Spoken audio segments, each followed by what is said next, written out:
शुक्लां ब्रह्मविचारसारपरमामाद्यां जगद्व्यापिनीं वीणापुस्तकधारिणीमभयदां जाड्यान्धकारापहां हस्ते स्फाटिकमालिकां विदधतीं पद्मासने संस्थितां वन्दे तां परमेश्वरीं भगवतीं बुद्धिप्रदां शारदां శ్రీ మహాగణాధిపతయే నమః శ్రీ మహాసరస్వత్యై నమః శ్రీ గురుభ్యో నమః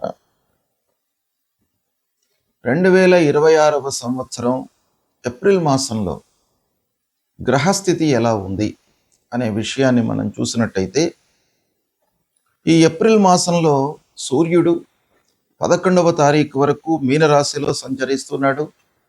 తదనంతరం మేషరాశిలోకి ప్రవేశిస్తున్నాడు. కుజుడు 2వ తారీఖు వరకు కుంభరాశిలో సంచరిస్తూ 2వ తారీఖు నుండి మాసాంతం వరకు కూడాను మీనరాశిలో సంచరిస్తున్నాడు. ఇక బుధుడు 11వ తారీఖు వరకు కుంభరాశిలో సంచరిస్తూ 10వ తారీఖు తర్వాత మీనంలోకి ప్రవేశిస్తున్నాడు. గురువు మిథున రాశిలో సంచరిస్తున్నాడు. శుక్రుడు 19వ తారీఖు వరకు మేషరాశిలో సంచరిస్తూ 19 నుండి మాసాంతం వరకు కూడాను వృషభ రాశిలో సంచరిస్తున్నాడు. శనీశ్వరుడు మీనరాశిలో సంచరిస్తున్నాడు. రాహువు కుంభరాశిలో సంచరిస్తున్నాడు. కేతువు సింహరాశిలో సంచరిస్తున్నారు. ఈ విధంగా ఏప్రిల్ మాసంలో గ్రహస్థితి ఉంది. ఈ గ్రహస్థితి ఆధారంగా 12 రాసుల వారికి ఎలాంటి ఫలితాలు, గోచార ఫలితాలు ఎలా ఉన్నాయి అనే విషయాన్ని మనం తెలుసుకుందాం. 2026వ సంవత్సరము ఏప్రిల్ మాసంలో కర్కాటక రాశిలో జన్మించినటువంటి స్త్రీలకు ఎలాంటి గోచార ఫలితాలు ఉన్నాయో తెలుసుకుందాం.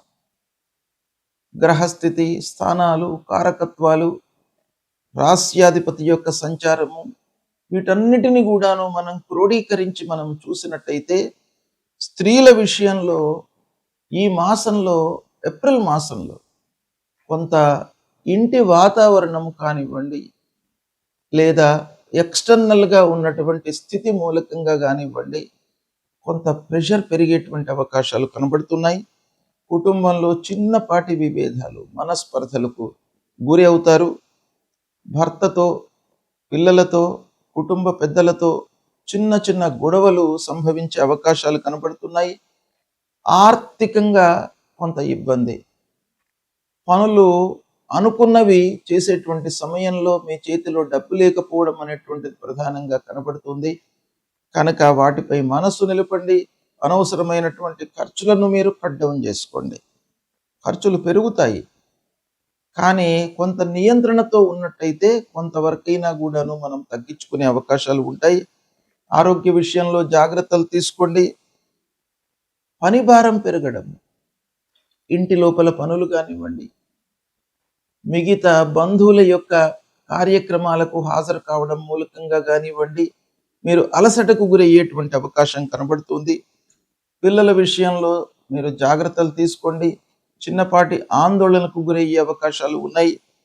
ఇకపోతే పనుల లోపల ముఖ్యంగా ఆలస్యం గోచరిస్తుంది స్త్రీలకు. కనుక సహనము, ఓపిక చాలా అవసరము. ఈ మాసంలో మాట్లాడేటప్పుడు కూడాను కొంత జాగ్రత్త వహించండి.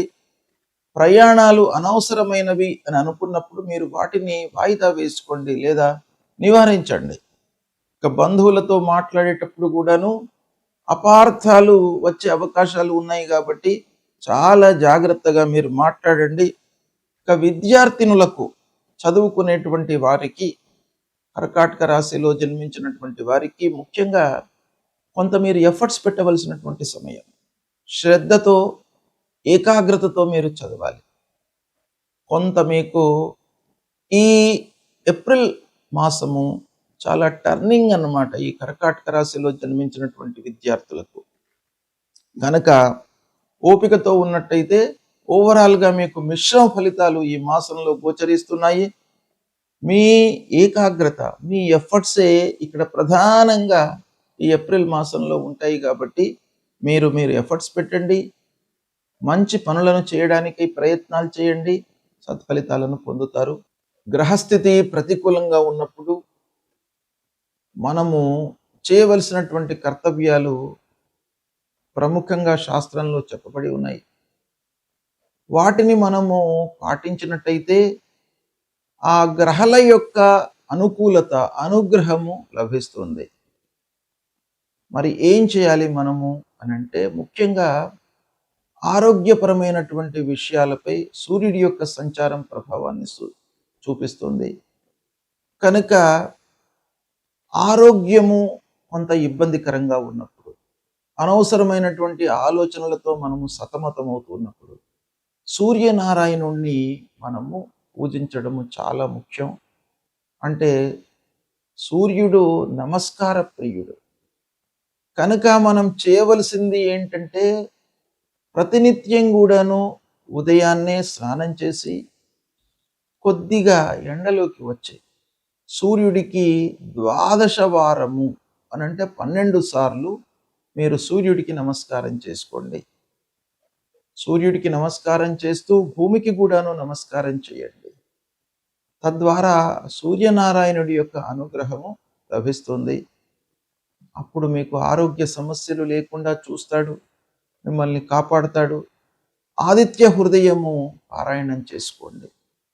ఆదిత్య హృదయం మూలకంగా మీకు శారీరక ఇబ్బందులు లేకుండా మిమ్మల్ని ఆ సూర్యుడు కాపాడుతాడు. మూలమంత్రాన్ని జపించండి. జపా కుసుమ సంకాశం కాశ్యపేయం మహద్యుతిం తమోరిం సర్వపాపఘ్నం ప్రణతోస్మి దివాకరం అనేటువంటి మూలమంత్రాన్ని ప్రతినిత్యం కూడాను చదువుకోండి.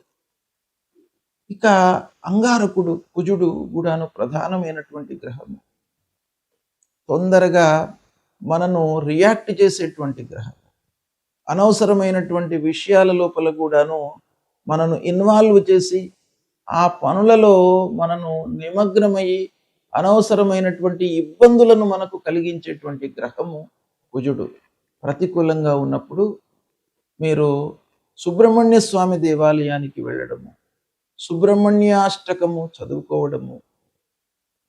ఇక కుజుడికి సంబంధించినటువంటి మూల మంత్రం ధరణీ గర్భ సంభూతం విద్యుత్కాంచన సన్నిభం కుమారం శక్తిహస్తంచ మంగళం ప్రణమామ్యహం అనేటువంటి ఈ మంత్రాన్ని ప్రతినిత్యం కూడాను చదువుకోండి.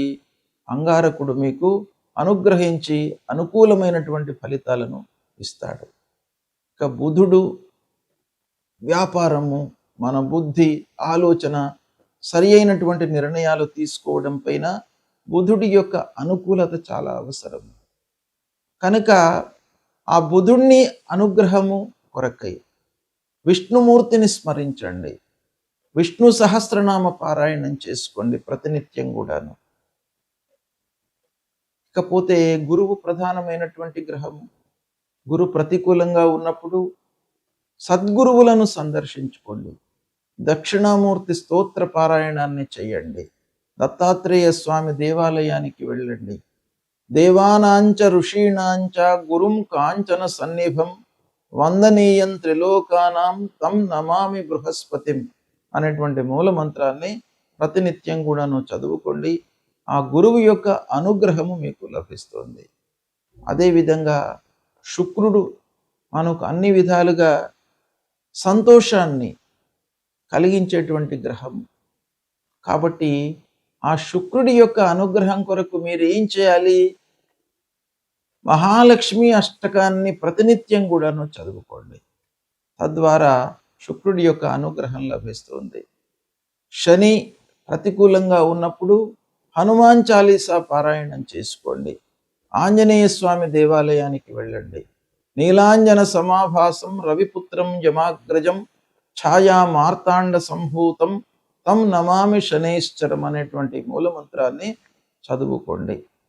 రాహు ప్రతికూలంగా ఉన్నప్పుడు అమ్మవారి దేవాలయానికి వెళ్ళండి. రాహు మూలకంగా మనకు ఎన్నో ఇబ్బందులు, భయము, ఆందోళన ఇలాంటివన్నీ కూడాను కలిగే అవకాశాలు ఉంటాయి.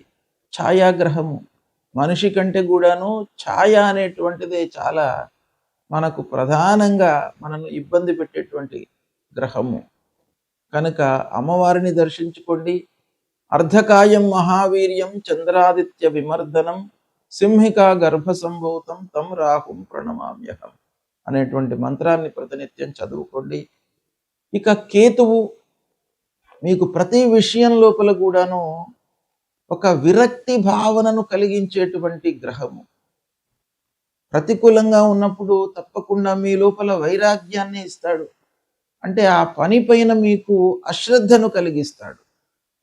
శ్రద్ధ అనేటువంటిదే చాలా ముఖ్యమైనటువంటిది. ఇంట్రెస్ట్ ఉంటే మనకు మార్గాలు ఉంటాయి.